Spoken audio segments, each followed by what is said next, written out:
We gotta see if it's working here first before we do anything. Yeah, it goes. 5, 4, 3, 2, 1. I'm John Miglosh for the WDMA, which you can't see anymore because the lights are too low. I don't know why. Anyway, something happened.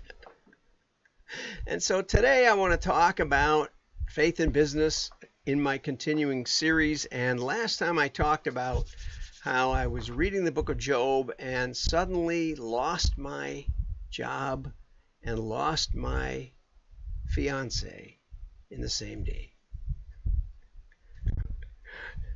And so I talked about what happened with my job and the miracle that God called me into being a marketing consultant.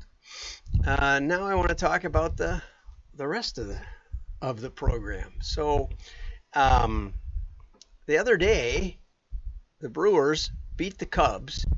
You probably heard about that, right? Let's see if we can get this to go. Yeah, and so it's Cubs 1, Brewers 3. They win the game. They win the series, and people had these signs that said "Party like it's 1982," and I remember 1982 especially, and I thought it was just because the Brewers went to the World Series, which is kind of a rare thing for a small market, small payroll team. I actually looked up the statistics because I'm a data guy, and it turns out that out of the last 25 years, only 8 times has the World Series winner been not in the top 10 payroll. But only once in the last 25 years has it been someone with outside the top 20 payroll, which the Brewers are this year, 22nd. And so only once somebody was 23rd as a small market team won the World Series in the last 25 years. So, you know, I decided after the first 4 games of the year when Milwaukee lost to the Yankees by a combined run total of about 60 runs, I thought, well, it's going to be a slow year. No sense worrying about it because small market teams just don't win. But in 1982, we did go to the World Series, and we're playing the Dodgers right now for the chance to go to the World Series, and it's still possible. We're still playing in October, which most teams are not. So that's cool. But anyway, I found out with some background research, I do background research for these talks, that Party Like It's 1982 actually comes from a Prince album, which was titled 1999, even though it came out in 1982. And in there, there's a song that this harkens back to. But for me, it was a big deal, a big year, because that was the year that I made my most important business decision of my life.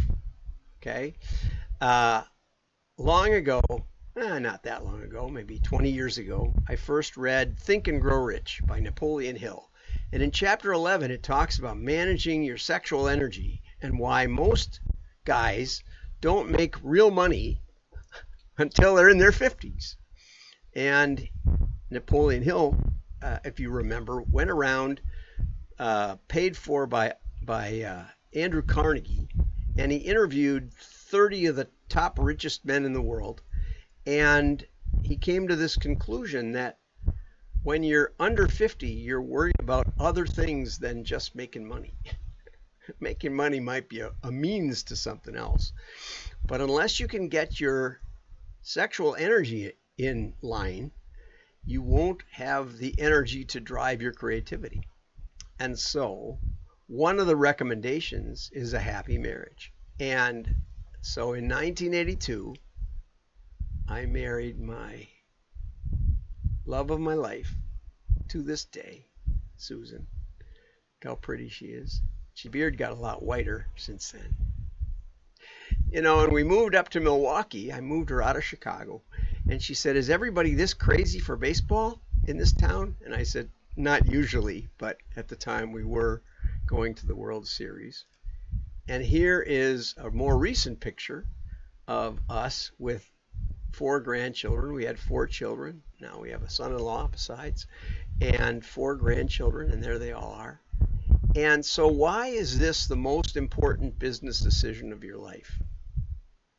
Well, back in about 1999, Adobe was very excited about us because we had taken one of their divisions and gone from 25 million annualized sales to 50 million in annualized sales.